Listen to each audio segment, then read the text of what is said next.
The next speaker is my son, Brian Tropea. His comments are his own and do not reflect the opinions of the birthday boy and his hard-working, put-upon wife. If he insults anyone, I'm going to apologize for him ahead of time. Brian? You know, just for that, Mom, I feel the need to retaliate. Where is she? Mom, you heard that the California Supreme Court has overturned the ban on gay marriage? Well, I'm here to spill the beans. Sandy is divorcing you and marrying me. I expect each and every one of you to come to our wedding. We are registered at Tiffany's. Sandy, I love you. You complete me.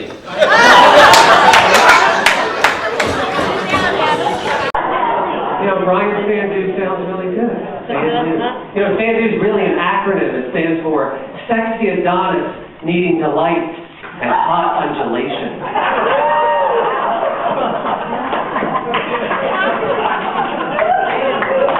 It's so nice of Sandy to take time out of his busy schedule to be with all of us here tonight.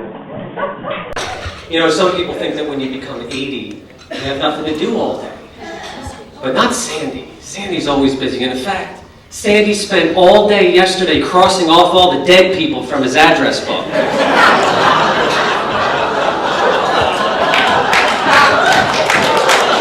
And the day before that, Sandy spent all day bragging how his new denture adhesive is allowing him to eat corn on the cob.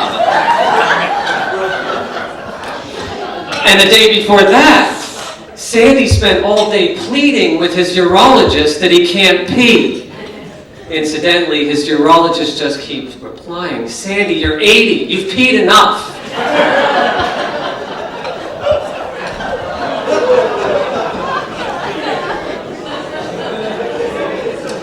Sandy is so old now, the doctor no longer takes x-rays of Sandy.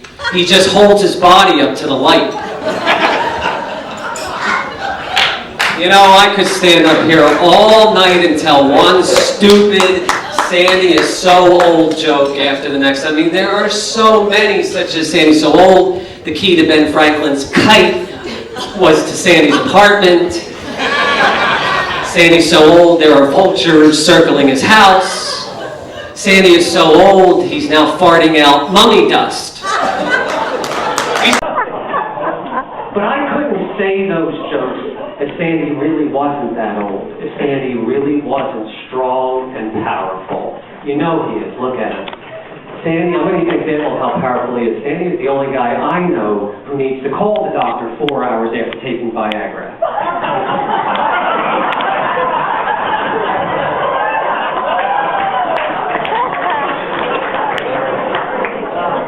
I would like to share with you a Sandy Viagra story. This was, I hope you guys don't mind, this was back when Viagra first came out. So Sandy gets home from the doctor, Viagra in hand. He's ready to go, but my mom's not home. So they talk on the phone. My mom says she'll be home in an hour. Perfect, Sandy says, because you know it takes a while to kick in. Hour goes by, Sandy takes the pill, he's ready to go. My mom's not home. So they talk on the phone again. She decided to stay out shopping. She's not going to be home for another couple hours. And now Sandy calls the doctor and says, Doc, I took the pill, I'm ready to go, my wife's not home, what do I do? Doc says, do you have a nanny? Sandy says, yes. Doc says, well, it's an expensive pill, it would be a shame to waste it, go be with the nanny. Sandy dismayed replies, I don't need to take Viagra when I'm with the nanny.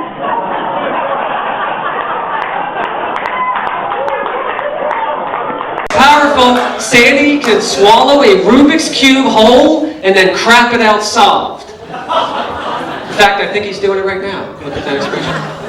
Okay, I'm going to conclude by sharing 2 observations with you. And I'll be done. In a few moments, we're all going to watch a DVD of Sandy that my mom put together. These are clips of his past. And in one of the scenes, we are all going to watch as Sandy valiantly attempts to do the YMCA dance. And we're going to have a great laugh. But I find it ironic that Sandy would do so poorly dancing the YMCA when, and this is going to come as a shock to you, Sandy was the Indian in the Village People.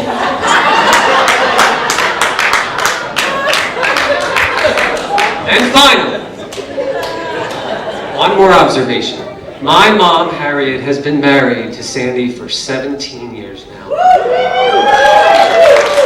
And they are truly happily married today.